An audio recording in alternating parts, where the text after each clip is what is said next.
Ada sekarang ini umpamanya yang khianat betul-betul, yang satu dunia tahu khianat. Hari ini saya akan pertahankan Tun Mahathir sampai akhir hayat, atau saya akan pertahankan Tun Mahathir sehingga 5 tahun. 2 hari kemudian pusing, gulingkan Tun Mahathir umpamanya. Masih lagi bercakap soal orang lain khianat dan bernafsu besar, ya. Ini sebab itu tak apa kita dengar, tapi kita harus mampu menilai. Ada orang umpamanya dalam soal keadilan yang mengatakan, oh pasal apa dia digugurkan, pasal apa dia dipecat atau digantung. Dia dah keluar, dia dah tak sokong prinsip ini, dia sokong kelompok pengkhianat. Ini nak tahan apa? Kalau dia ada prinsip, keluar aja. Kalau saya lah umpamanya dalam keadaan saya tidak setuju, saya keluar, saya tidak mau berserta, ya. Seperti yang sudah tahu dalam keadaan sekarang, kalau saya mau, saya boleh pilih untuk menyertai dan saya dapat jaminan kedudukan yang jauh lebih baik, ya. Ya, kalau tak Perdana Menteri pun timbalan Perdana Menteri itu ada jaminannya, tetapi saya harus pilih berdasarkan prinsip. Dah umur dah begini dan pengalaman kecil ada, derita ramai, maka elok kita pilih jalan yang baik. Ya, sekarang ni umpamanya keadilan, semalam 39 ahli parlimen ada sidang ikut talian Zoom dan kita buat keputusan. Saya tertarik dengan ahli parlimen ini.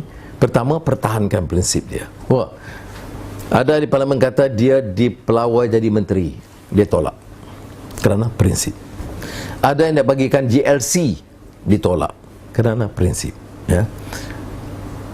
Ini saya tertarik kerana mereka menyebut umpamanya kita harus hadapi COVID, kita harus pertahankan prinsip.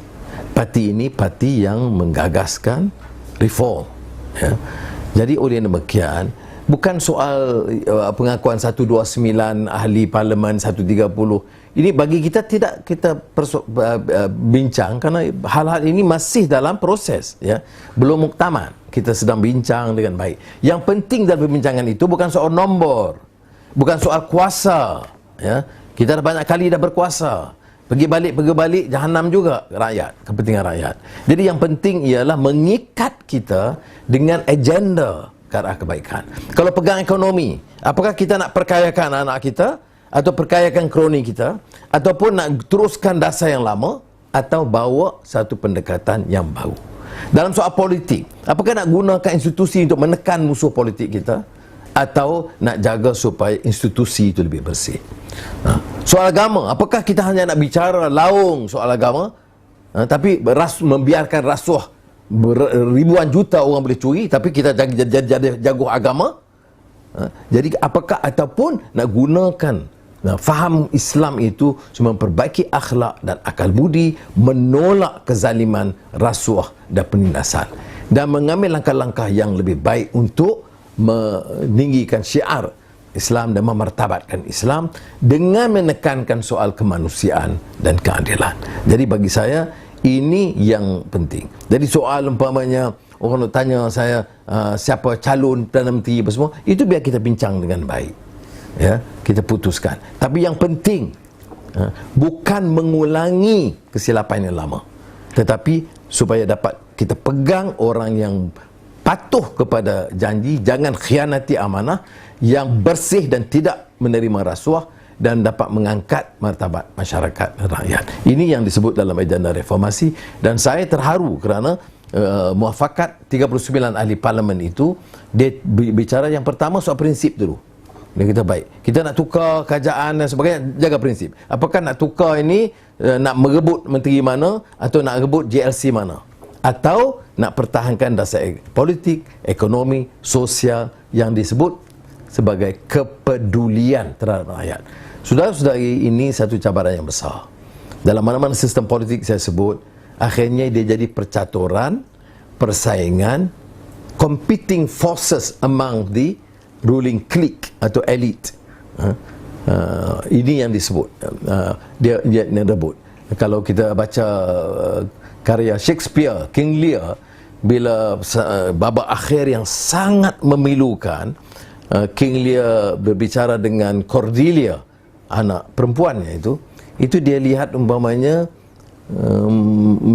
King Lear ni satu pemimpin yang zalim, tapi sangat akhir itu dia baru ada agak sedar, tengok sandiwara, pentas drama yang dimainkan oleh tokoh-tokoh pemerintah atau politik yang ada, ya. Jadi saya harap mudah-mudahan kita dapat kembali kepada landasan perjuangan. Ingat Ar-Ruwaidah, ingat zaman edan. Jangan layanlah ini sentuhan senang sentuhan di sini, ya. Ini umpamanya orang kata dia pengkhianat, dia nak alih, dia kata Anwar nak jadi Menteri Besar Selangor. Saya dah jumpa Saudara Amir dan beritahu pimpinan, kita beri sepenuh kerjasama dan sokongan kepada beliau sebagai Menteri Besar untuk menjalankan tugas, menghentikan segala kecelaruan dan penyalahgunaan kuasa dan pembolotan harta yang pernah berlaku dulu. Ini kena betulkan, ya.